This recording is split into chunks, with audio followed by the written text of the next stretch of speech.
No, Great I am story. actually on the indies. You know, you were an ECW member, and you come do some indie shows with us or whatever. So me and Inferno went on this tour for the South. And you know all these bookings, and we were somewhere. I couldn't even tell you where. And then Bruce Pritchard came up to me because afterwards, and he goes, "Listen, we'd like to offer you a developmental. Call me." But I was going to go to ECW the following week. Remember? Finally, Tommy's like, "All right, enough of the indies. Come with us." I wish you Then would have. me too. You know, knowing what I know now, I definitely would have been like, "Fuck you," and went and been at ECW with you. Yeah. But Tommy Dreamer's like, when New York calls, you got to go. And so everybody's like, no, you got to go to W. I go, but yeah. They're like, no, go to W because that's what everyone does. Well, needless to say, that's how I started. Then I started training up in Connecticut with the Mean Street Posse, which is another thing. And then I was down in Memphis with them too. Right. But yeah, good times. So, you were a Godfather's hoe. Mm-hmm. And I just saw an interview with him, and he said the way that the girls became like hoes and recurring hoes is that they would bring him weed. Were you one of the girls who brought him Dude, weed? well, actually, those girls were the strippers. I was the only one under contract, so I was kind of like, just like we were at WW. Like I was one of the person, like I was really actually knew how to wrestle and stuff, and they didn't. Right. But, yeah, no, I didn't bring him anything. So how I know No, I didn't bring him how nothing. did it come about for you to get the belt, the hardcore belt? So as I was down there, so this is from what I've been told. Trish, I was signed before Trish Stratus, and so they were like kind of looking at me to take Sable's spot. And so they realized asking for the pictures and doing. Then Trish got signed, the same thing as R-Truth did. Now, Vince's thing was Trish was on like every muscle. She didn't know how to wrestle because we actually watched her learn how to wrestle. You know what I mean, on TV, and she had like on every fitness magazine. So you take me, even though everyone said I should have got it just because I was the one who really wrestled and that's what I wanted to do. But they gave it to Trish. So now they put me down in Memphis because they really don't know what to do with me. And then they were what they were doing with the Ho Train. They were looking for a wrestler to join the Ho Train, and I was like, I just asked Bruce. I go, look, just then put me on the Ho Train. I'd be happy. So I wind up. Next thing you know it, I'm on the Ho Train. Next thing I know, everyone's calling me champ. I'm like, what the fuck are these people talking about, champ? I'm like, all right.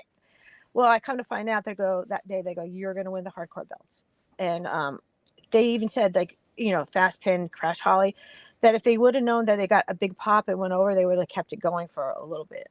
But that's how that happened. But hey, made history, right? My claim to fame. And how long did you actually hold that belt for? Oh, like 5 seconds. Yeah, it was quick, right? Yeah, he turned around and yeah, that's what he said. They would have and then I did some stuff talking about the belt and shit, like like chasing a belt. But they would have said they kept it longer if they would have known. And then after that, Coca-Cola goes, well, I guess they never really listened what the Godfather was, and they were like, we can't have sponsor this if you guys are going to do this. So then they took us off, and then they turned them into the Goodfather. Remember, they did the whole thing, and so they kept me there. And they're like, we're going to bring him back, but they couldn't bring him back because they would lose money. They would lose their, all the sponsorship. Yeah, so that's where that came up. My only heat is in the book where it says hardcore. They have the hoe. They never put my real name on it. I'm like, fuck that. I earned that. My name should be in that book. I think if I get called and yelled at, I'm like, why is my name not in the book, bitches? Yeah, like the What hoe. did they call you? I don't know. I think Pam or Paul or something like. I think Jim Ross and Jerry Lawler just made it up on the spot, or Pat, something like grandmother's name. Oh, Gertrude. Gertie. Hey, Gertie. And here you go, Gertie the hooker. Oh my God.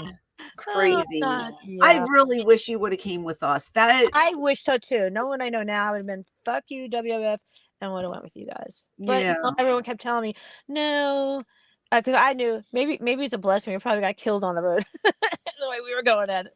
We would have more fun. No, I'm just kidding. We would have had good times. You and me would have been attached at the hip. That's for right. Sure. And then like we normally do when we go to the show, sit back and laugh. I know. What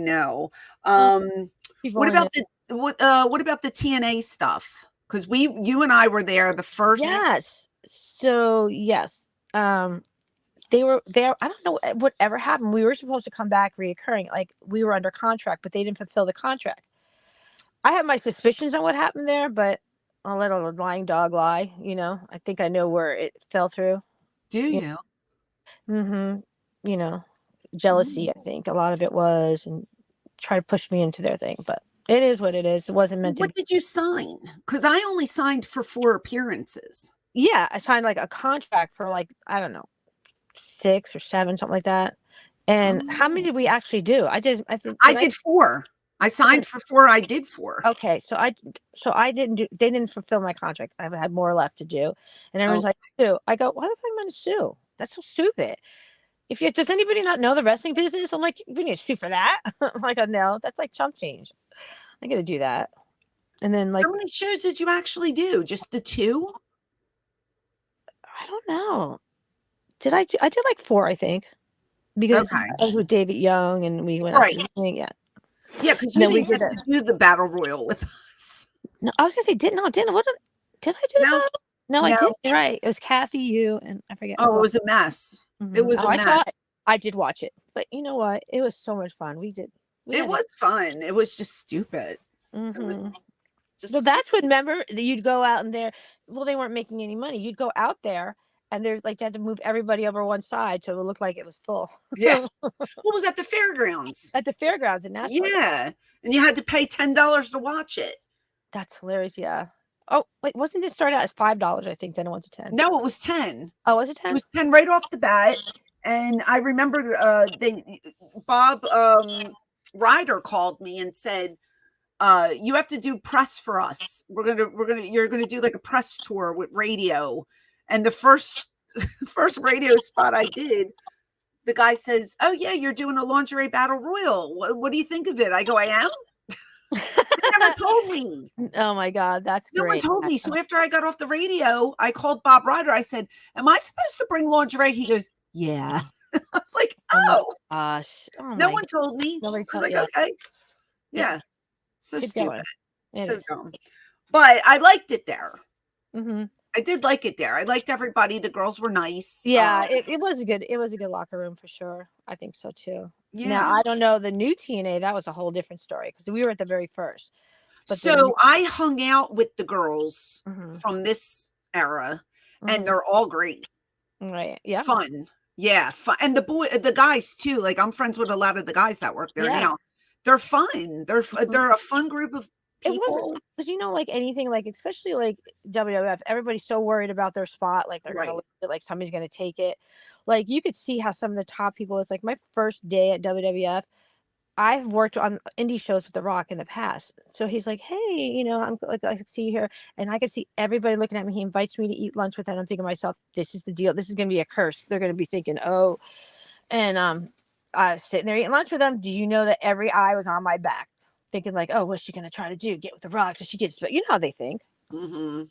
And like you could feel it. Like your back's like, oh, get off me. Oh, It's yeah. just it's a shitty business in that way. You can't What be a what a shame that girls just get a reputation unearned just for oh having yeah. lunch with a guy or I have had people say this about me when they never did, and I've me confronted them. too.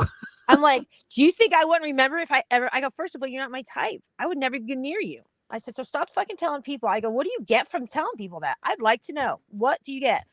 What's the thing? Because you didn't hit it."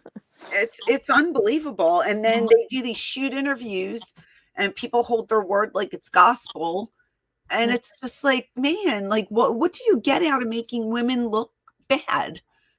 you know, it's men. Men are pigs. No Uh, offense, to you guys are listening, but yeah, you do. Like you don't care. Like they just don't care. it's They say whatever comes out of their fucking mouth, like such a diarrhea. bad business. But in the It same really is. It is. I mean, considering how like us, but it's really not an environment you'd really want to have your daughter around.